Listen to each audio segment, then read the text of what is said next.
up, tribe? How you guys doing? Go ahead and hit that subscribe button. I hope you like this video. This is Ready to Love, Season 4, Episode 5. So, listen. It is the ladies' week. They will be eliminating a man. They meet with Tommy at the beginning of the episode. And he says, I want y'all to dig deeper. Okay? I want y'all to go below the surface. I want y'all to go to these men's homes. I want you to see how they living. Now, listen.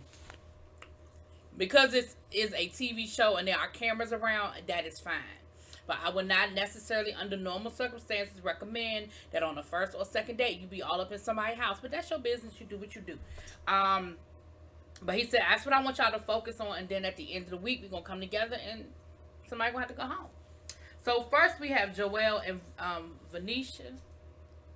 Is it Venetia?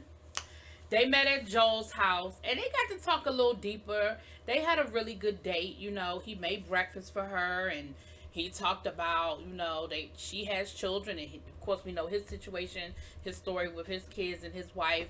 And she said, listen, you know, my kids are important to me. I put my kids before, you know, even before my own, my own will, you know, happiness and so forth and so on. And so that's very important to me. But they seem like they had a pretty good day and that they seem to connect on a pretty good level. You know, we'll see. But I like Joel. I want to see him find somebody. Then we have Troy and Alicia. Now, this conversation was interesting. Alicia was really irritated at the fact that she found out that Troy was telling other women that he was their number one and that he was going to take them away for their birthday vacation take them on vacation for their birthday. Because she said, listen, he promised me that. And I don't appreciate the fact that he running around here telling everybody that they his number one and got me, you know, looking crazy out here in these streets. Well, my thing is this. First of all, it is a dating show. Y'all are dating everybody. Now, maybe he don't have to use the language. Maybe he don't have to give people the same date, you know, promises of I'm going to take you away for your birthday. But at the end of the day, you are running around here offering your cooch to everybody. She talking about something, and you kissing on every woman. Okay, he is not tonguing y'all all down. He giving y'all kisses on the cheek or whatever. Now, don't get me wrong. I said last week I wasn't here for Troy. Okay? Troy ain't ready for love. I wasn't here for Troy and his shenanigans. I think it was the right message. I just think it was the wrong messenger. Because, listen, I can't take her serious either. Because you are literally throwing your cooch at anybody who will listen.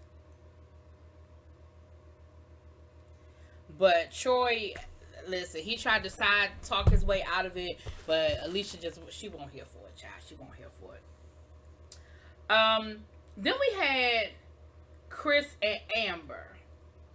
KG, you know, and they went, and Amber's the attorney, KG, you know, the DJ.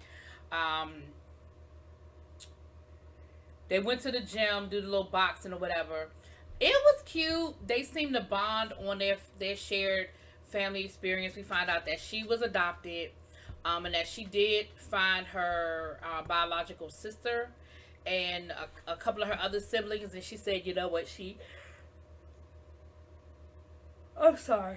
She's doing the best out of all of them. You know, she's the only one that sort of, you know, went on. She's an attorney and went to college and all those other things. And he said, well, you know, I sort of have a similar experience. You know, he said, my dad had 11 children by 9 different women. And, you know, I'm still trying to find all of them, you know.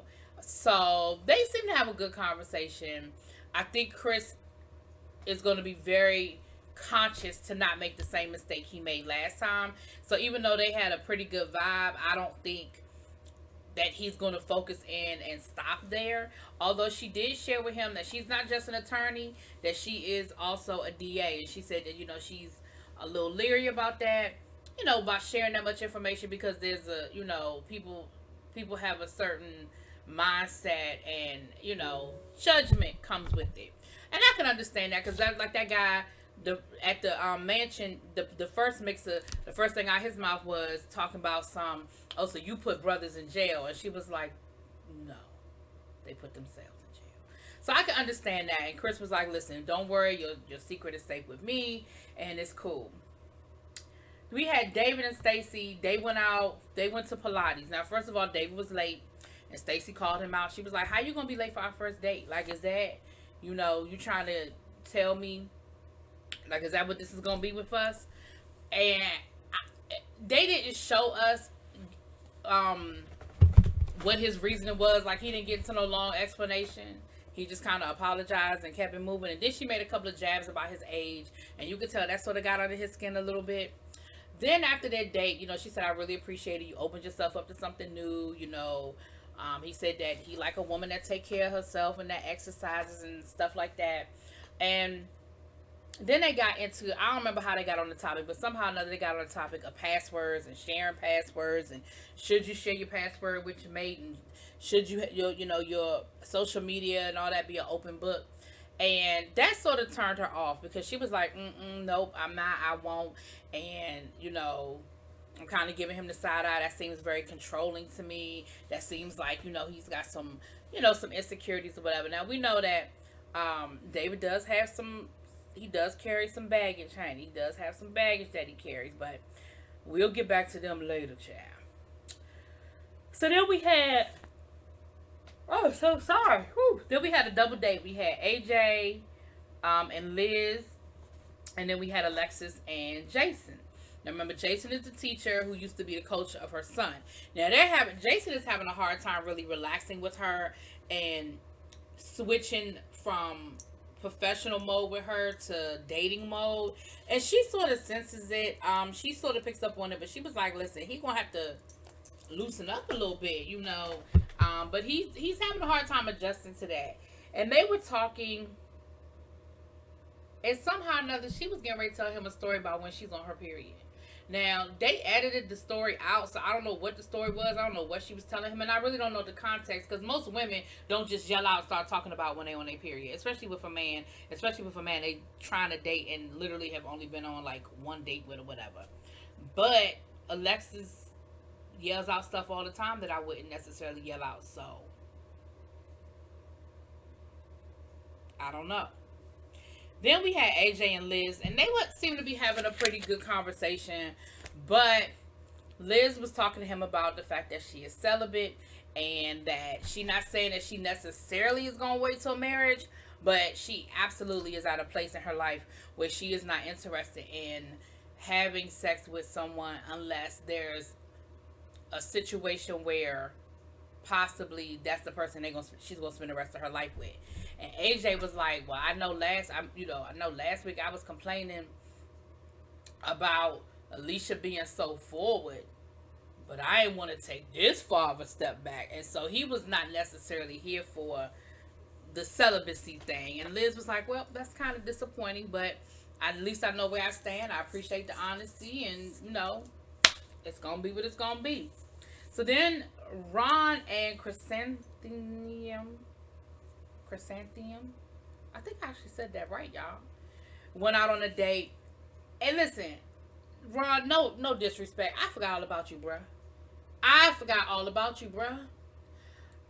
But they went on a date, and he was honest with her as well. He let her know that, he went to, that at one point in time, he, was a bad kid and got in a lot of trouble. He actually ended up going to jail, but that helped him get his life together and go to college and, make some better decisions. And, and they seem to really vibe, like, really, really vibe. So that was a really, really good date for them. Then we had David and Liz. And remember, they had bonded at the very beginning over gospel music and their faith and everything. And remember, Ron was the one talking to the ladies last week about being celibate. And Liz was the one talking to AJ about being celibate or abstinent. I'm not sure what the correct term, but... And they seem to be on the same page as far as that is concerned. They seem to be on the same page as far as their faith is concerned. And so I'm kind of here for a match for them, because I don't know if anybody else is going to be open to the celibacy, but they both seem to be on the same page as far as that's concerned. Now, the other thing was David opened up a lot about, he got choked up even about being scared of getting hurt again, and I think that I think a lot. I mean, nobody wants to get hurt. You know, at this point in our lives, most of us have had our hearts broken. I mean, if you haven't had your heart broken at this point in your life, I mean, then you've been lucky. But I think most of us have had our hearts broken, and so we're scared. We are scared of getting our hearts broken, and of what could possibly happen from that point of view. But, whew, sorry, but he seemed to be really vulnerable with her, and I feel like she liked that, you know. So we get back to Tommy, and the ladies are speaking. The ladies are talking about what they like and what they didn't like, and who they see it for, who they don't see it for, and they were sort of recapping their dates and that kind of thing. And it actually came down to David and Troy. Now, what I had a problem with Miss Stacy is that when Stacy went back to the group, I felt like she put a little 20 on 10 when it came to this situation about the passwords and stuff. And I feel like she's giving the ladies a point of a not fair assessment of him and how that conversation went, because she really made it seem like it was something else. Cause she was like, I mean, he's talking about bank accounts and everything else, and I don't remember hearing him say all that. Now I remember the passwords and social media and stuff. I don't remember him getting all into her bank account and from wanting all of that. And he wasn't talking about like now. He was just saying, you know, in a relationship, that's how I know it's real, when I feel like we can share that kind of information and get that intimate with each other. So, you know how they do. Tommy said, well, listen, you know, one of y'all is gonna have, you know, y'all gonna have to talk to these guys and talk to them about how y'all feeling, you know, and be respectful, because next week it's y'all's turn again. So they had Alicia talk to David, and they had, was it Liz talk to Troy? I'm not sure who talked to Troy. But Alicia was talking to David, and David said, first of all, I already know who that came from. That was one conversation I had with one person, and it was on my date with Stacy. Like, you could see that he was already feeling like, oh, okay, that's what she doing. And I feel like he did a good job of explaining himself and explaining that it wasn't as bad as what it was made out to be. Now, Alicia said, well, the ladies do feel like you need to work on, you know, your trauma a little bit, that you got some baggage and you need to figure it out. You need to work on your baggage, this baggage that you're carrying, which I don't disagree with, but I don't think it was on the level that Stacy was trying to make it out to be. Now, on the flip side, we had Brother Troy. I believe it was Liz, but don't quote me on that, y'all, because it don't matter.